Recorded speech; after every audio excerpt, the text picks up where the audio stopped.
Hello, hi everyone. Welcome to this webinar organized by WeUni in partnership with OPIT, Open Institute of Technology.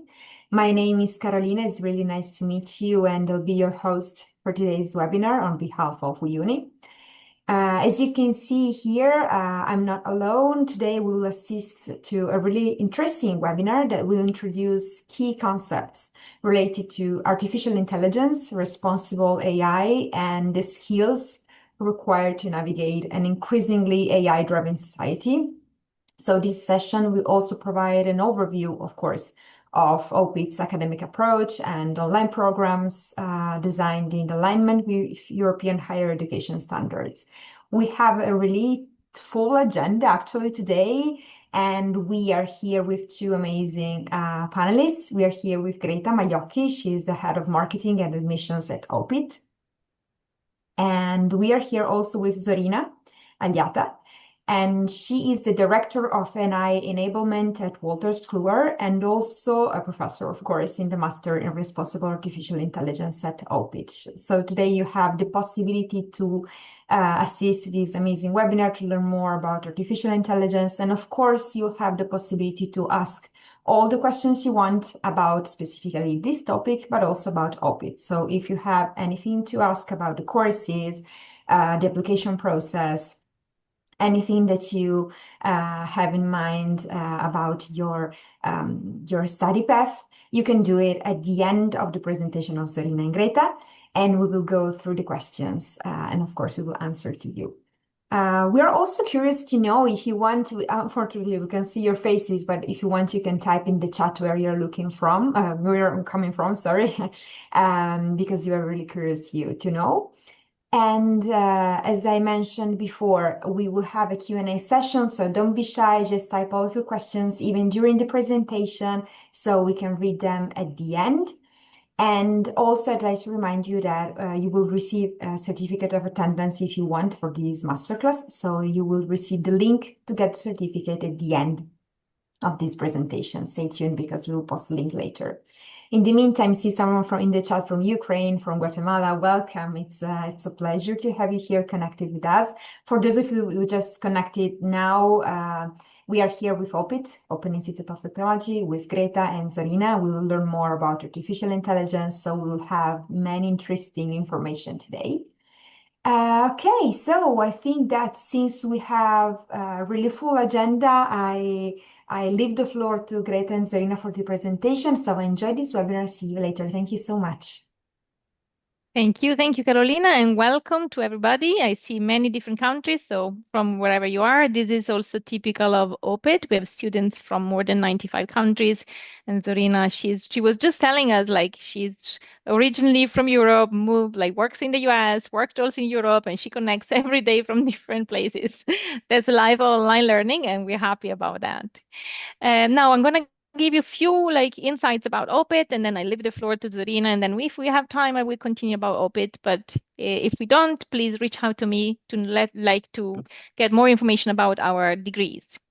First of all, OPIT, we are an online institution offering secondary, so postgraduate degrees, bachelor and master of science degrees in technology. Our mission is really to make sure that everybody can afford a high standard education in the field of technology. So we want to kind of unlock progress and employment within the specific sectors, which is technology. And why is that? Because technology now is kind of changing all the way we're doing business, specifically AI. That's why Zorina, who is like an expert, she has worked for many different companies before, and the company she works for now, and then she knows a lot about AI. So the idea is that how this is going to impact and how this is going to change the way we work, our career.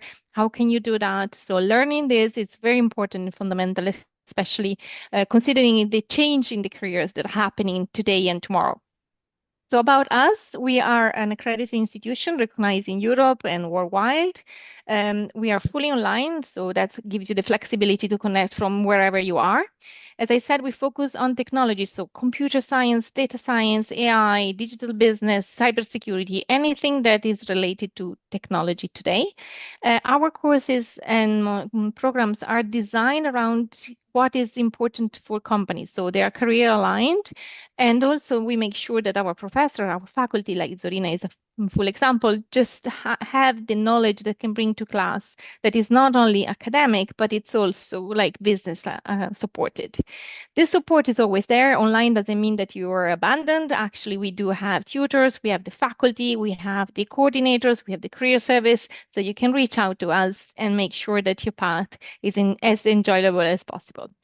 And finally, according like both the fees and the way we actually do teach, and we make sure that we are inclusive and affordable. So the most important topic is AI today, but in general, we have a faculty and academic excellence aligned with different type of industry. This is just a snapshot of our professors. You can see the full list of faculty on our website, but just to give you an idea, it is a mix of professors coming from academia and professors coming from the business. Like Zorina was just telling me that she's also studying to get a PhD. So our professors never stop learning, like our students as well. And that's great to know.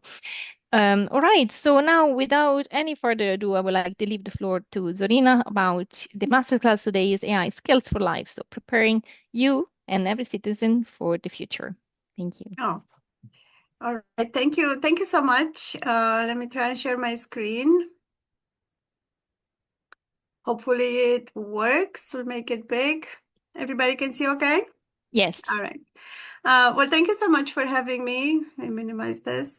So yeah, I thought today I'm going to talk about something that we're actually going through right now at my job, and a lot of companies, at least here in the US, are going through this AI transformation, and we're realizing that AI has become now a skill that everyone needs. It's not anymore just for developers. It's not just for people who create the AI, but it is for everyone and each one of us to know how to use it. I think that now everyone understands why AI is important. I am going to present today in two sections. One, what I mean by that. Why do I think AI education is important for each and every person? And then, if you want to actually develop AI, if you want to start your career in AI, I'm going to have a few slides to kind of help you navigate that and kind of explain where things are at the moment. So I don't have to tell you that AI is here. I tell my students that, I know AI is popular because like my mother uses it and she's like, in her late 70s and never used a computer in her life. And now she's using AI on her phone. My hairdresser is using AI to promote her business, and my trainer at the gym is using AI. So literally every person is using AI for a lot of things. It is just here, and it's everyone's business. It's in every domain. I have had working at Amazon for the last 7 years. I have had customers across each and every industry possible, from agriculture, construction, aviation, and anything else in between. Companies use this. Things that we do every day are infused with AI already. What is happening, though, is that there is a growing knowledge divide. Advanced countries, such as here in the US, the innovation pace is huge. Every day, there's new things happening, and you run and run and run, and every new idea is appreciated, and you can immediately start a startup. It costs $75 to register your company online. That takes 5 minutes. You have a company, and then you can go and build your idea.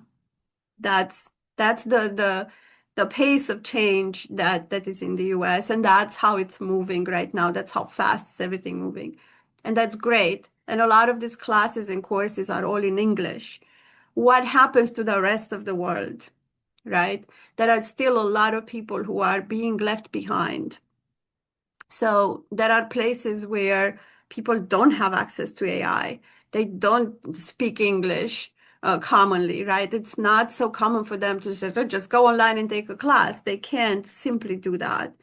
So unfortunately, AI literacy has to touch everybody and has to bring everyone together into this new wave. Otherwise, there will be people left behind, and that's not ever good it's not a recipe for success for the human race when that ever happens, right?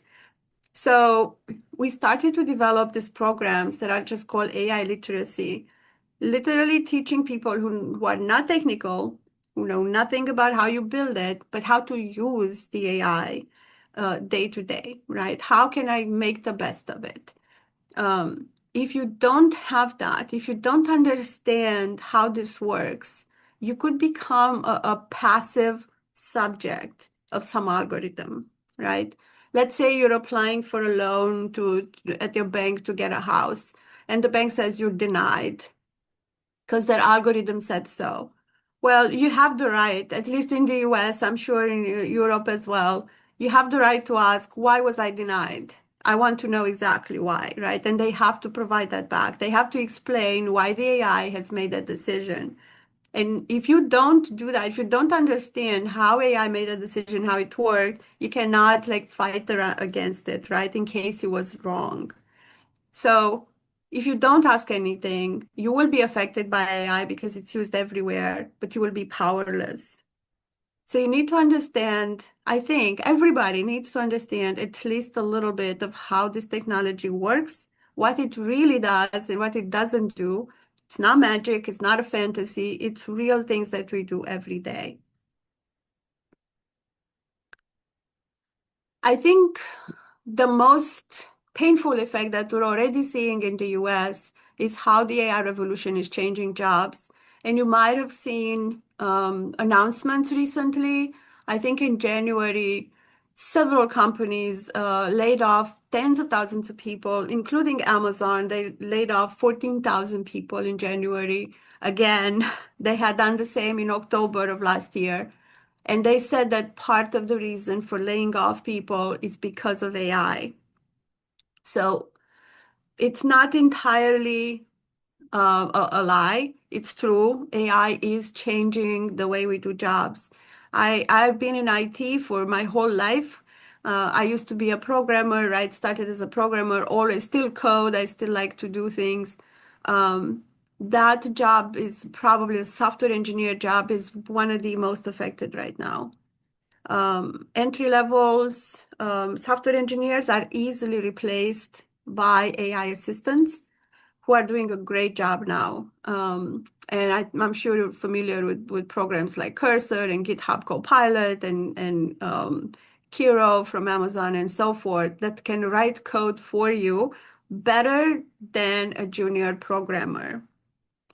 So outside of IT and software engineering, we're seeing AI changing jobs in general. The other day, a few weeks ago, I ended up at the emergency room because my cat scratched me. Uh, and the doctor who saw me, he came in and he had a tablet and he had a chat. I could see a chat bot, right? That he was. So I had to ask. I said, "Are you using AI for this?" And he said, "Yes, it's mandated that all doctors in that hospital had to use this AI to help them with their diagnosis, could create notes for them. He didn't have to write down any notes. He would just speak, and the AI would take the notes for him." And he said it's mandated, it's normal. They're now using it everywhere, right? So his job had changed.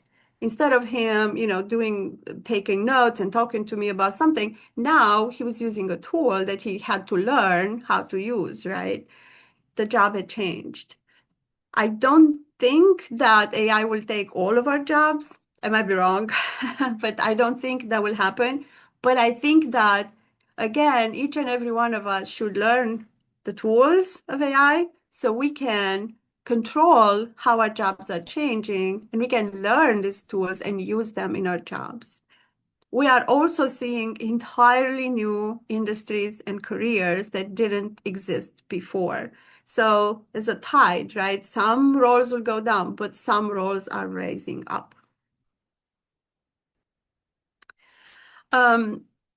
Just in case you're not familiar with how much we use AI, we're using it everywhere. So I know at home you probably have either Google Assistant or Alexa or Echo or some kind of assistant that maybe, I don't know, monitors your lights or locks your doors or anything like that as an alarm. Or we have here in the US, we have Ring cameras at the door that you can see who's at the door. You can talk to them even if you're not home. You can unlock the door, lock the door, right? And just really helpful things, saving your energy, smart air conditioning and heating devices that turn off if you're not there. These are now common. I think that in every home, they cost very little, right? So everybody can afford them. And they're powered by AI. I'm sure you see it at the stores when you go to stores, when you shop online. I can tell you that we have worked at Amazon with customers around the world in retail.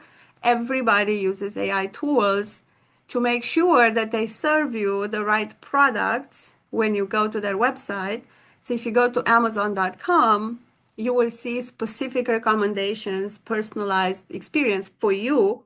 You will not see the same thing that I would see, right? Because we have different histories, we bought different things, and Amazon knows that we have different interests, right? So for all of that, that is all AI, and that has been for several years. I think one of the places where it first started was personalized customer experience. In healthcare, I mentioned my doctor earlier, very common to use for diagnostics. And a couple of really cool things that I've seen were patient outcomes, which means how can we get the patients to get healthier faster and not come back into the hospital? How do we make sure that the visit is complete so they don't have to come back?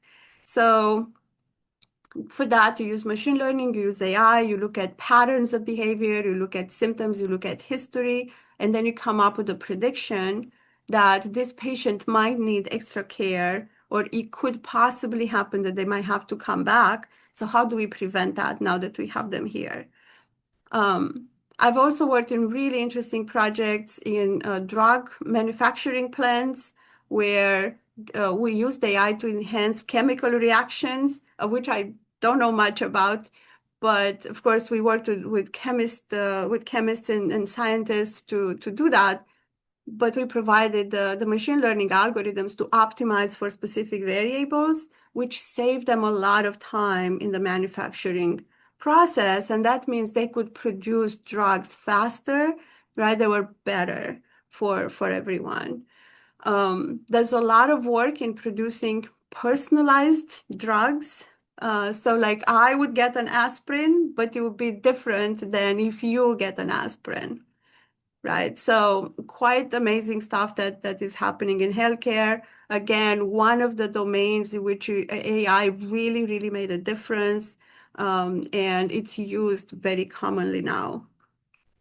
And of course, in education, where we are here, I think OPIT just launched their AI assistant a few weeks ago, I believe, and it's quite awesome. We've been playing with it since last year internally, but just having this personalized learning paths and the tutoring that you need, that you get through this assistant, right? And if you want to develop any skill, you can. So AI is changing the way we learn, right? The way we act, the way we shop, and the way we live. And some of the industries that we saw, just a couple of examples, logistics, for example, I really liked, personally, I really like this kind of thing because it's truly, I think, what machine learning and AI are good at, which is optimizing a certain output and variable. And so when you think of route optimization, right, like think through Europe, how all the trucks are going from warehouse to warehouse carrying inventory of products, right? How do you optimize that? There's quite an awesome, and yeah, I know I love math, but it's quite an awesome math problem to solve. using machine learning and AI, we can optimize those routes, right? Or in case of a disaster, or in case of flooding, or some bad weather, how do you reroute everything so products still get what they're supposed to get? So very interesting problems there. A lot of AI machine learning used in logistics now and over supply chains in general. And a lot of that happened during COVID crisis. Where, as you know, a lot of the logistics internationally were disrupted. So we had to come up with better ways, be smarter about how we move these products from place to place. Another awesome place to use AI and machine learning, agriculture. I've worked with this really huge farming company in the US that owns many, many farms. They grow produce. They use machine learning to predict when to plant their strawberries and their lettuce, right? For maximum crops and for maximum usability. So they live on a very thin margin of profit. So for them, any 1% improvement in their crop, it's really good, right? Then finance, of course, finance is the domain I work in, so I know a lot about AI here. Fraud detection is like one of my favorite things, not to do, to catch it using AI. But AI has been a great tool, and machine learning has been a great tool in improving fraud detection. And now even with generative AI, it's even better, right? We can find patterns of speech between bad actors, and making sure that we detect more fraud than before. And of course, education, like I said, we just launched our own assistant, and it's very helpful for both the teachers and the students. So why do I think that AI literacy is a fundamental skill? And I think that all of us should know how to do it, just like we know how to read and write. Some of the data there says, for example, it says there, Microsoft, one of the institutes, find that if you know AI, you'll get paid 23% more money on your salary, right? If you put AI in your resume when you apply for whatever job, it doesn't have to be an AI job, any job, and you put in a few things about AI on your resume, you can expect a bigger salary if you bring that knowledge. And you don't have to code, right? You don't have to be an engineer. You can be, and we'll see in a little bit, but it's AI literacy. We're talking beyond technical skills. We're not talking about building the AI. We're talking about you should know how to use the AI tools out there. If you do that, right, we can also rethink education. How do we do this? For example, we have at OPIT a course that I'm teaching, which is critical thinking and soft skills. And I've made it all about AI. You need to have this new type of skills like critical thinking that we didn't have before. You need to have these in a world where you're using AI tools. So we have to rethink education, kind of redesign the curriculum, right? And prepare students that they will be in this type of careers that are shaped by AI. If you do so, right, you can boost your productivity. So let's say you learn how to use some of the tools, you can definitely supercharge whatever you're producing. And like I said, you can also make more money, better wages, higher employability, and better job quality, right? These are all jobs that are in a nice office, where or remote. Many jobs are remote. I work fully remote from home. So, it's very, very good for anyone. Not to mention, right, if you have this skill, then you are kind of proofing yourself against whatever happens in the future. even whatever AI will do and will change, if you keep up and you understand the tools, you can easily learn, right? And move forward. If you don't learn now, then like I said, you might be left behind as everybody else moves along. If you're looking for places to connect with others, OpenAI has a really cool job platform. It's not the only one, but it's one place where you can go and see what's out there, and meet other AI folks. There are many, many, many new websites that do this specifically for AI. OpenAI is one of the most common ones. If you're wondering if AI is a bubble, I hope you don't, because otherwise you probably wouldn't be here. It's not a bubble. I don't believe it's going anywhere. It's too popular. And also everyone is investing in AI. We've had, I believe, this year, 2026, and it's only what, March 4th. Already the large companies, Anthropic, Microsoft, Amazon, they've invested more than $800 billion for their AI development for this year already. As long as there's that kind of money being thrown into the industry, this industry is not going to disappear, right? Everybody is pushing ahead. Is it mature? Not yet. Far from it, I would say. It's in its infancy, right? It's a young industry, but it is not going anywhere. It is here to stay. And again, if you have this knowledge, right, if you're savvy, then you'll be yourself more productive, more valuable to your company. And I just before this meeting, I had another meeting on a UN committee that I volunteer with to create smarter cities around the world. And I love that initiative. I think it's just it. First off, the city of the future looks awesome in that vision that the committee has. And we are hundreds of people from around the world who just come and try to contribute our skills into building this better world for all of us. I'm a big believer that, we know how many problems are in the world, and especially now, there's so much conflict and poverty and unhappiness, right? I'm one of those people who believes that technology could really solve a lot of these problems if we use it the right way, right? Which is why I'm doing this. To me, if we use the technology well, we can have what I call the lucky future, where all of us will just have good luck all the time.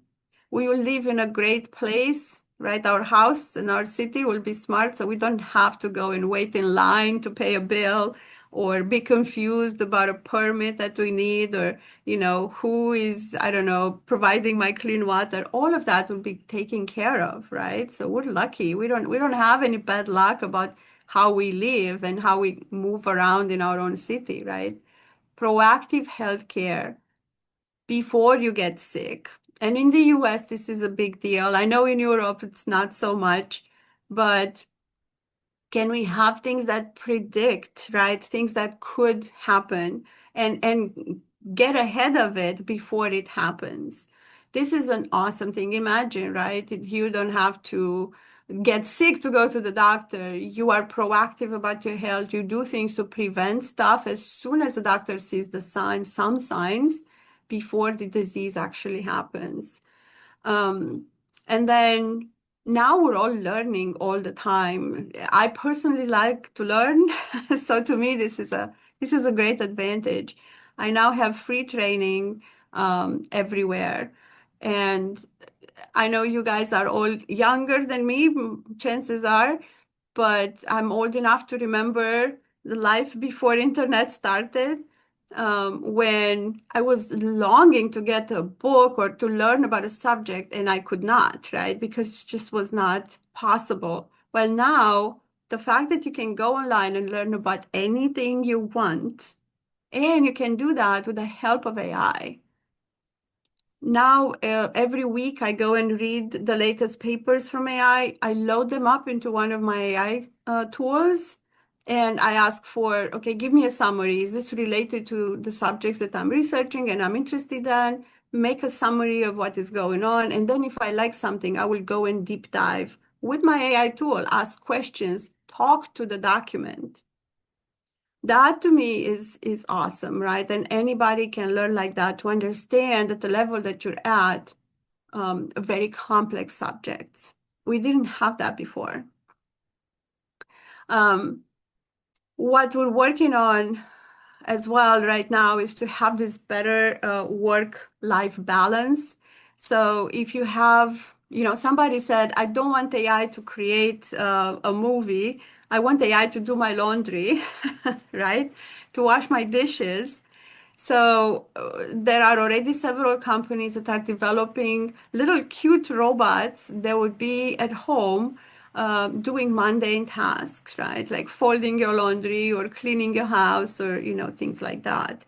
So we are all striving for that. So imagine if technology would enable all of this and it would become just commonplace, right? Something that we all do, then we will all be so lucky, right, to have all of these things happen to us.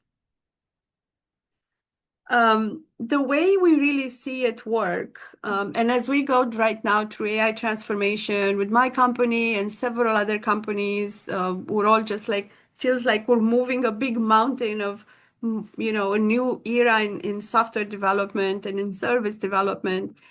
But what we're seeing is that humans are not replaced. We so much need the human brain.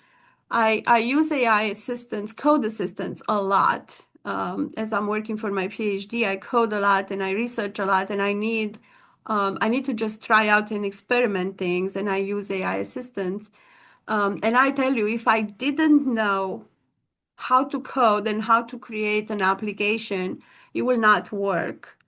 You still need very much the human brains, the experts, people who understand the systems. So the humans still have to lead. You can automate a lot of the routine, repetitive tasks, right? And even complex tasks like go and pay all my bills on the first of the month. Just go to my bank account and pay my bills. I can automate that piece. But who's setting up the bills? Who's controlling? Who's putting in the guardrails? That's still me, right? You still maintain the most of the control. And we're seeing that in each and every application that we're doing with AI.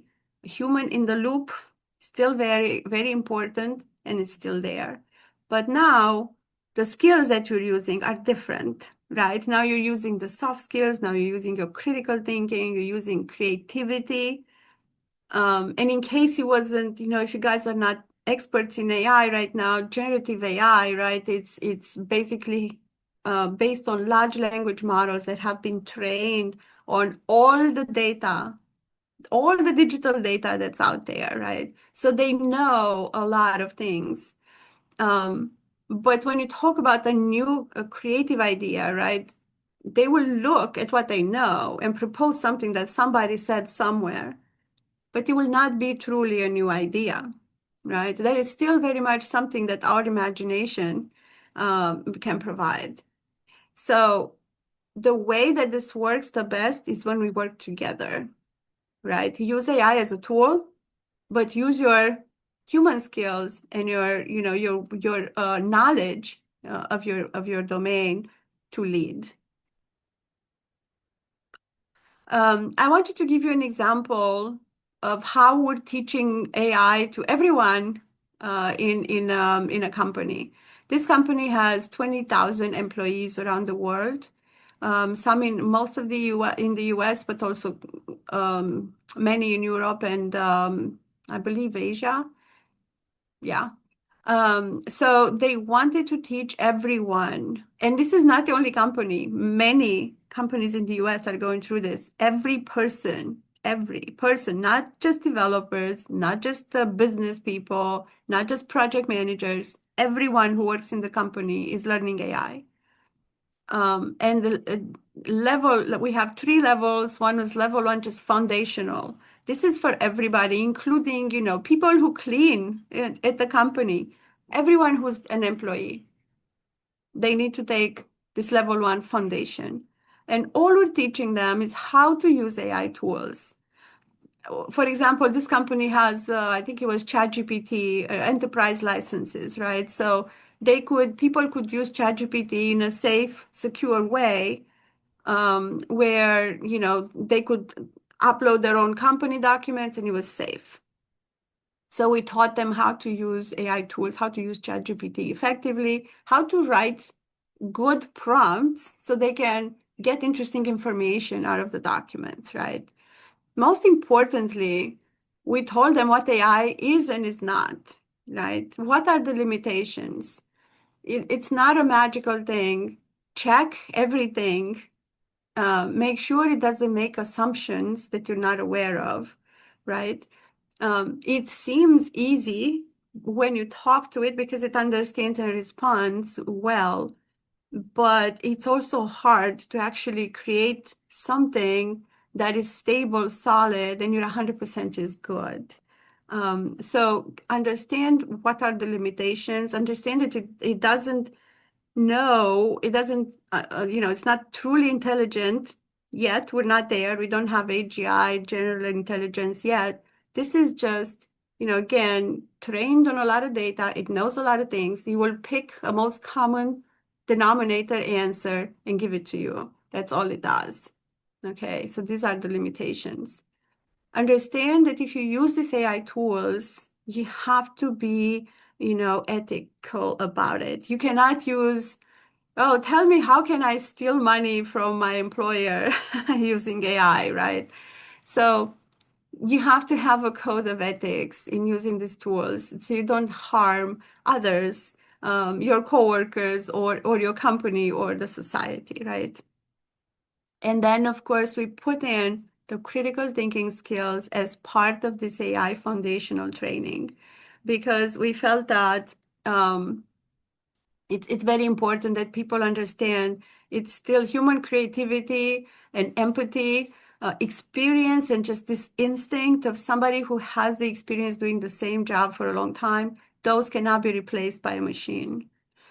Level 2 was, started to get more complicated. Like, can you redesign an entire workflow? For example, paying my bills every month. Can you redesign this thinking AI first, right? What would be a good automation opportunity? And then starting to create this simple AI agents that would do this type of tasks. And we provided a platform, a UI, so they didn't have to know how to code the agents. It was just a matter of visually picking simple agents to create. And then the level 3, which is a solution expert, right? This would be like an actual person who can, program code, and this is more for developers and such. And the way we taught it was through micro-learning, which is now the only way that a lot of folks would learn, just like 5-10 minute modules. If it's any much longer than that, people lose their patience. We also had very successful workshops, which was in person. So those seem to be very successful. People love this, just getting together in a room, and we all learn, take to the whole thing. Everybody learns how to do something, and then we pass a certification together. We set up, of course, self-paced courses. So all the materials are online. People can do it wherever they wanted. And then we had communities of practice. So that's like groups where like I would go and post news and, cool articles and new training and things like that. And we created a course catalog that, it worked in this case. This is just an example of how many hours, right, of training we took here. And we had a whole rollout strategy for about a year to start piloting with the just early adopters, and then keep going to the people who wanted to go further, right? So these are people who were like maybe project managers, business analysts, and then developers who wanted to finish up the whole program. And we measure and adapt at every step. Is this working? change the curriculum, things are changing in the industry, and so forth. So again, just an example of how this could work. And we're still in the middle of this. We're in phase 2 right now, just kicked off phase 2. So we're still in the middle of this. Phase 3 it's also going in parallel for developers. So what I'm saying is learn AI. You are already learning since you're here. We have lots of courses at OPIT, of course. There's free training online. Engage daily. There are so many cool AI tools out there. On a daily basis, I use at least 5 or 6. Most of the time, I chain them together. Like I create a prompt here, then I run the prompt there, then I finalize the paper in another one. And then, you can champion AI education everywhere you go, right? If you know how to do something, maybe you can also teach others. And then I wanted to take a few minutes to talk about, well, that's about using AI, but what if you want to do AI? What if you want to actually have a career in AI? Well, I want to say that you are at the right time.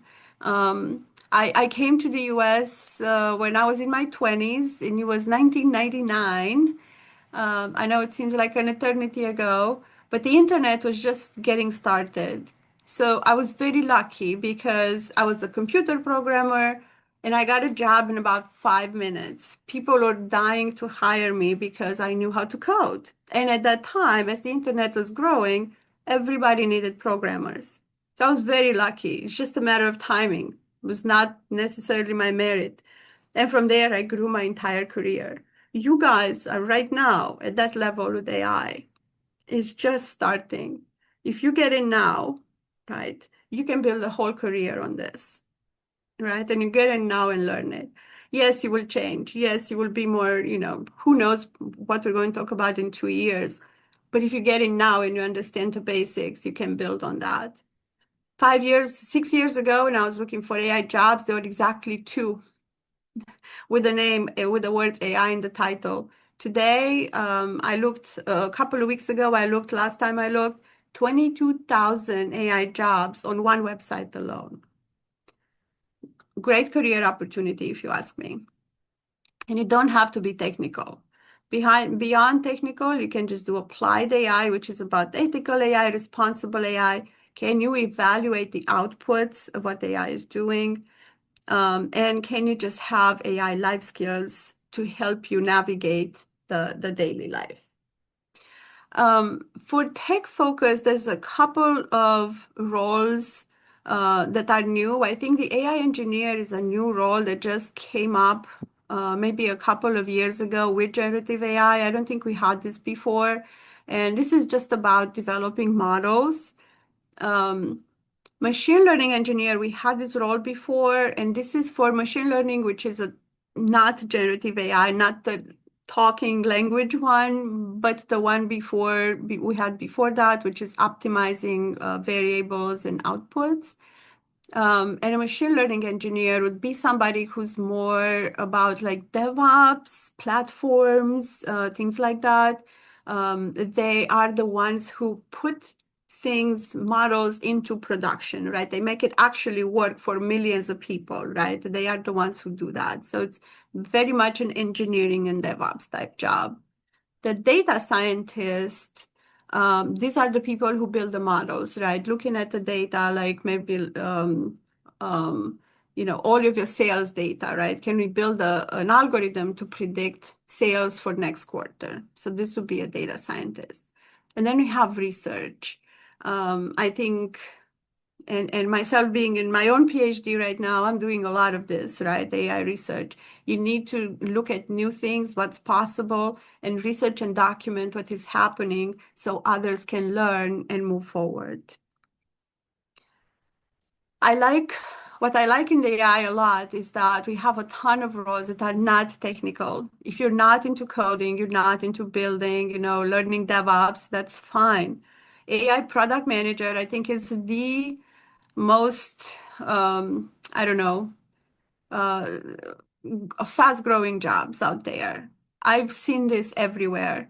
The product manager has now become somebody who can envision AI-first products And using these tools, they can quickly create prototypes. It's an awesome job. If you have interest in product or if you have any background in developing product, for sure you should look at this and bring AI to your job. Same if you have an interest in policy or ethics, you can be an AI ethicist or a policy analyst. There's several, as you know, in Europe, there's the EU Act, right, that companies have to comply with. So that's going to be quite a few jobs open there. Sales and marketing, you can do that as well. We have our sales team, they're using AI extensively. I'm actually surprised how much they use AI for, how many tools they use to grow their business. And then a new type of job that appeared, which is a trainer. So you might see announcements for this on LinkedIn and job markets. Can you train the AI? Can you label data, right? And sometimes, I mean, it's just as it sounds, but it's a non-technical role. And you know, if you're interested, you can just to get in, just to see how it works. It's a good entry point. I recommend that as you search for AI, you use your AI tools to boost your job search for job matching, for personalized learning, of course, and for sure optimize your resume with AI. It makes a huge difference. These are services we used to pay for. Now you can do it with AI. My favorite is the interview simulators where you can use AI, and you don't have to use these tools here. You can just use any Perplexity, Claude, any of the tools, Common, ChatGPT, whatever you use. And you can just say, hey, I want to role play that I'm interviewing for this job, for this position. And you will role play with you and it will prepare you. So when you get to the interview, you're not nervous, you're not anxious, and you're prepared. And a couple of the things that you can do, of course, build your foundations, which is why I'm assuming you're here and you're going to OPIT, so you're already doing that. Huge recommendation from my side. You want to break into AI, and you maybe don't have experience, do some hands-on projects. There is a website called Kaggle. You might be familiar with it. They have competitions. You can go and create something. You can become like, you can make money. There's prizes and awards. Or you can just contribute to open source AI projects and build a portfolio. If you can, try some internships or get into some teams that do AI, even if it's just to learn.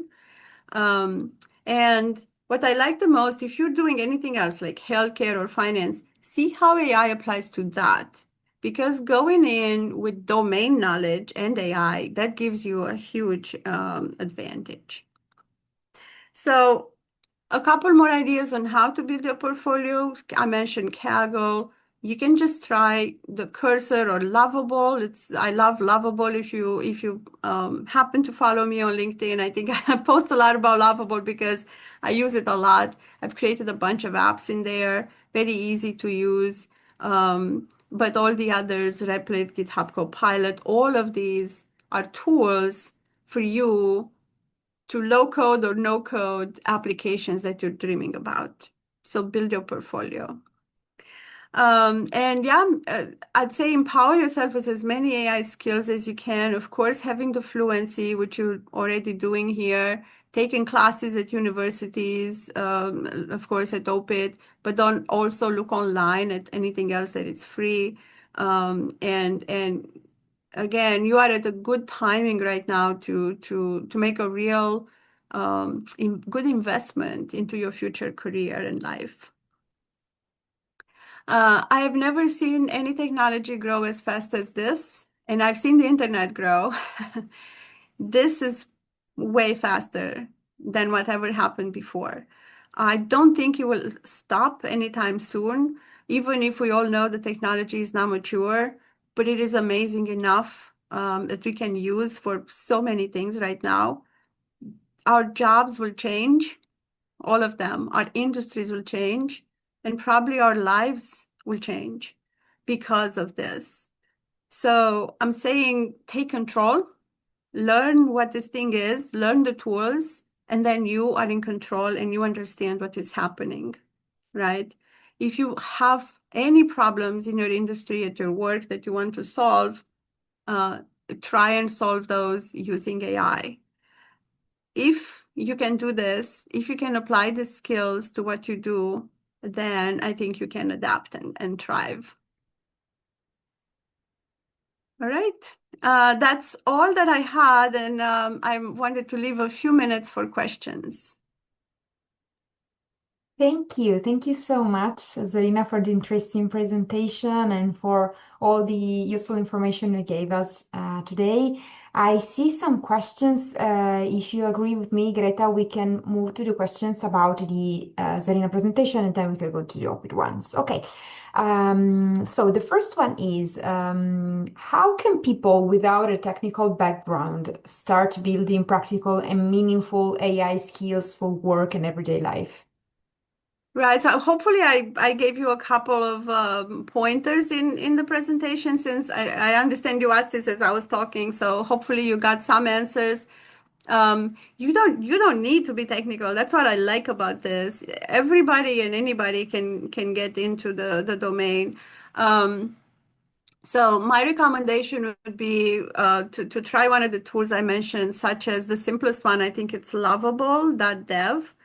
And I don't know if you're a woman or a man, it doesn't matter. But on March 8th, International Women's Day, they are having a huge hackathon.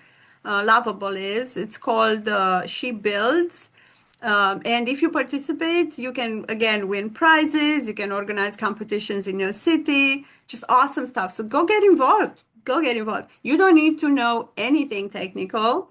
You open the tool and you say, my husband used it the other day. He opened the tool and he said, I want to build an app for bird watching.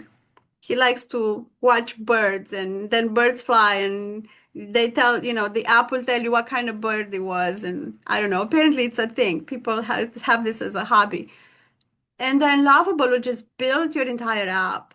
All you have to do is imagine it, right? Just tell him what to do, and then you can change it. So start now. Nothing's stopping you. This costs like a few dollars a month. I think there are some of them, for some of smaller ones, that free. You don't even have to pay anything, right? They give you some free stuff. Go and start right now and see where it takes you, right? That's what I would recommend. Do it. I'm a big doer. So that's my recommendation. Thank you. Thank you so much. And then I see actually two similar questions that is about privacy, autonomy, and fairness. Two people are asking, how can we balance technological innovation with the protection of individual rights, such as privacy, autonomy? And another one is also dedicated to the sectors like healthcare or law without compromising data privacy and security.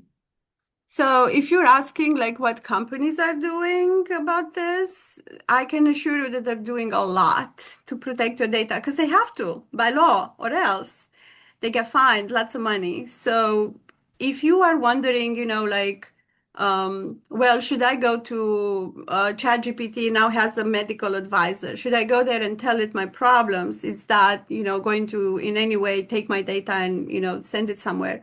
They have many things in place to make sure, and read the disclaimers, but they probably have very clear boundaries of what happens to your data. Companies are very aware of this. So privacy of your data is paramount. And the way this is done in practice is, for example, our company, right? We work with OpenAI, right? So to use their models. But we have clear boundaries in our systems, which is our own data as we use the model does not leave our virtual private cloud, our VPC. It stays within our network. So it never goes to OpenAI, right? And then on top of that, we have legal agreements. We have NDA that says, hey, OpenAI, we will pay you for use of your model, but you cannot use my company data to give it to my competitors or somebody else, right? So all of these things are very well thought out, because again, companies do not want to take your data privacy, because then they will have to pay you.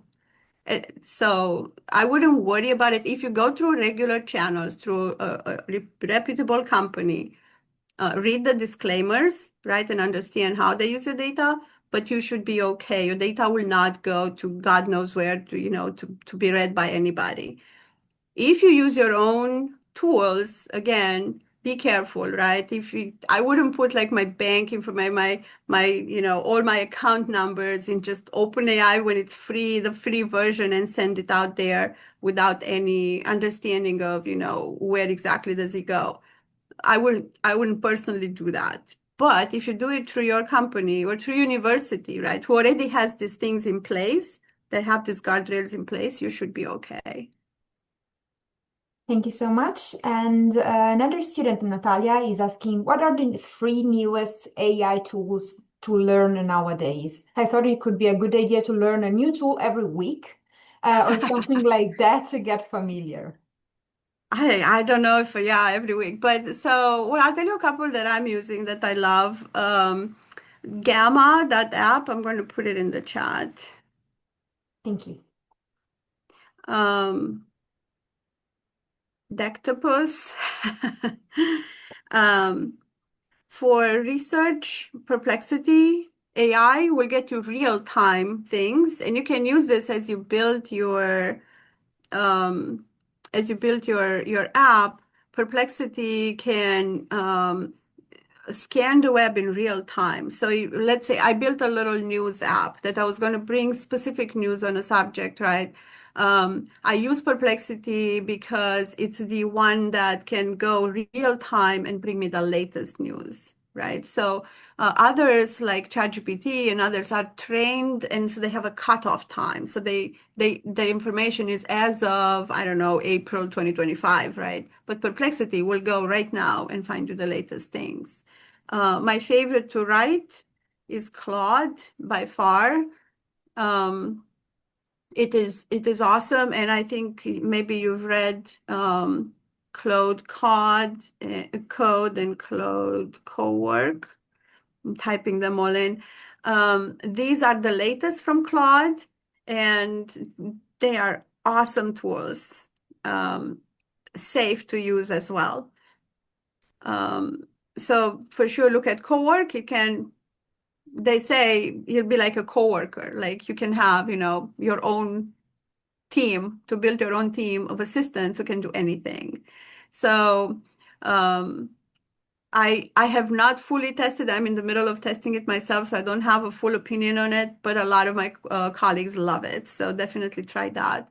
Other things, like I said, Lovable, I'll put it in again because you can go there and just get things done. Same with Cursor, same idea. This will build the apps for you. So you can look at those. And yeah, another favorite, Quillbot. Quillbot will paraphrase your stuff. So if you want to say something, but you're not really sure, you think it doesn't really sound good, just go to Quillbot. You will paraphrase it, make it sound much better in about 1,000 different ways. So like I said, most of the time you will develop, depending on what you want to do, you'll develop a way to chain these things together to create, like for me, to create the papers as I'm researching, right? Or to put together a nice report for the results of the research. Whatever I need to do, I then chain together a few of these to get the right output. So hopefully this helps. Yes, thank you, thank you, thank you. I also see some questions about the ethical aspect of AI, but also something that is related to the human skills versus the AI technical skills. So, for example, a student is asking, in your opinion, the human skills that become more valuable as AI takes over in technical and repetitive tasks. Absolutely. If I understand the question, is like if it's the human skills become more valuable. Exactly, Yeah, yes. absolutely. And you will see this as I work with this AI thing every day, and you will immediately see the limitations. It's awesome, and then suddenly it's not, right? It hits the wall. It does not yet can do what we can do, right? It's a tool. That's all it is. Do not let it make great decisions of, what's happening overall over your app or, whatever you're designing. It's still you that has to make those decisions and use this as a tool. That's, if you think about it this way, then you can get the best of it.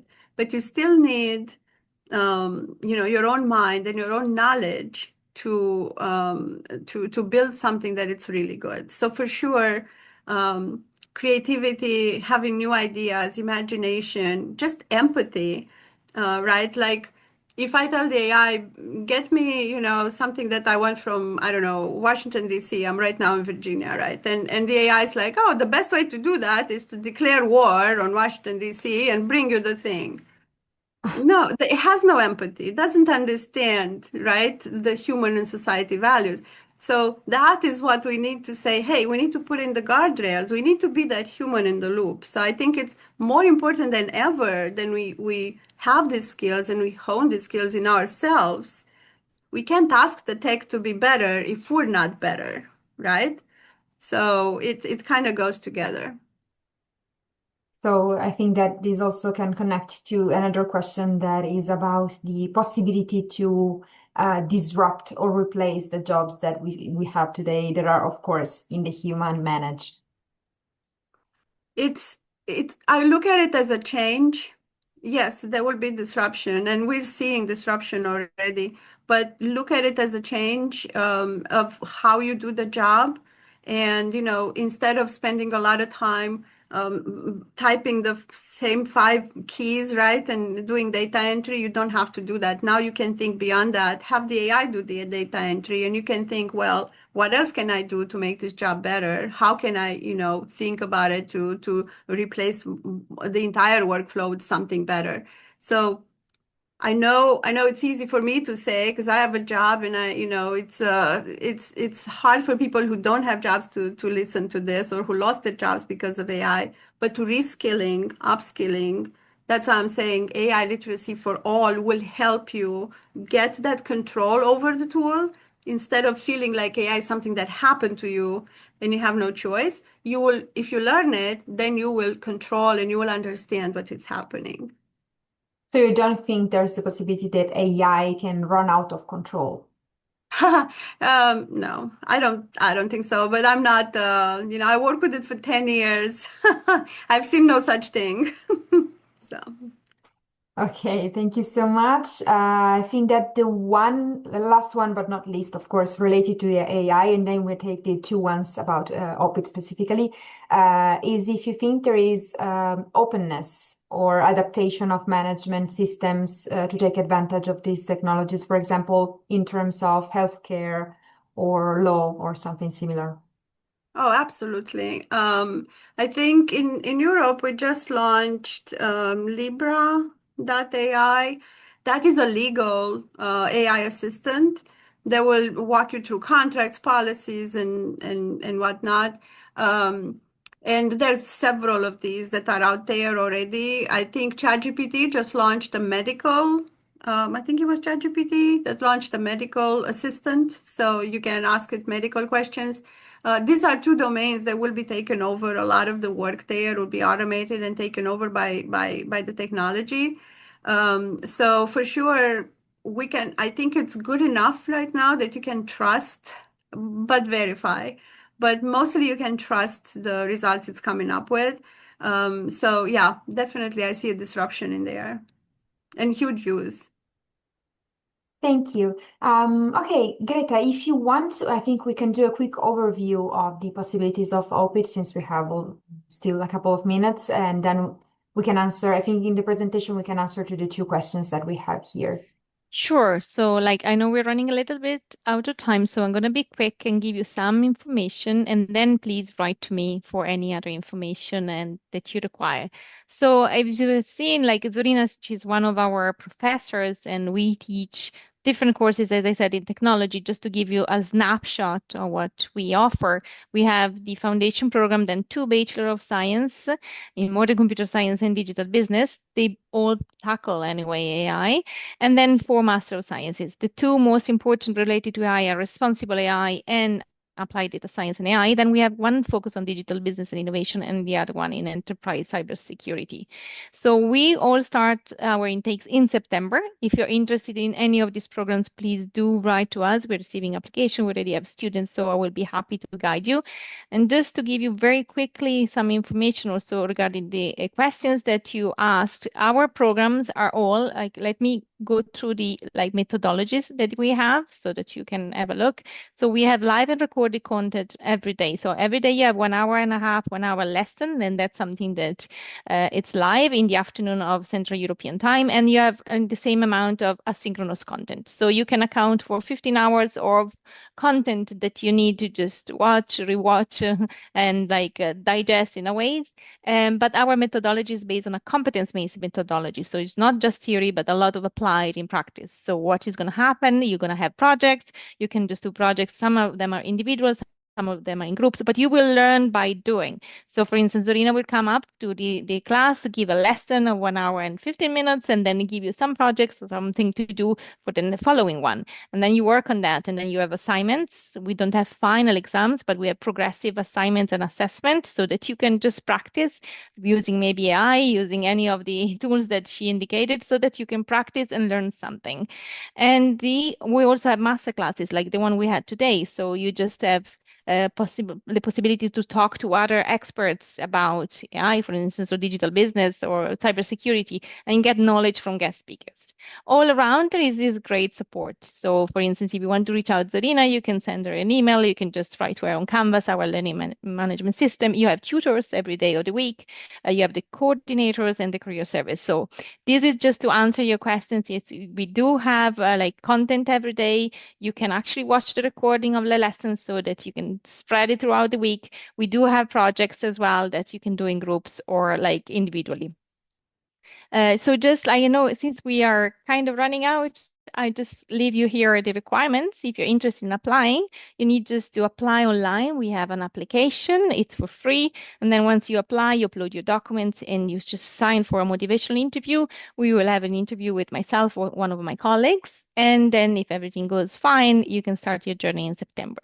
The fees are on a term basis, 2,250. So if you want to do a bachelor, it's 6 terms, it's 13,500 euros. If you want to do a Master of Science, so one in applied data science, for instance, or responsible AI, for 3 terms is 6,750. Then we have scholarships, opportunities to pay in advance, or other discount possibilities. But again, you can write to me and I give you all the details. Also, what is included? Everything is included. You also have the course material, the GitHub, student developer pack, so that you can practice with that. You have the support, the career service, all the support like Google Education Workplace. You also have access to O'Reilly Library, which is a library with a lot of tech books that you can use for free, of course, because it's included in the fee.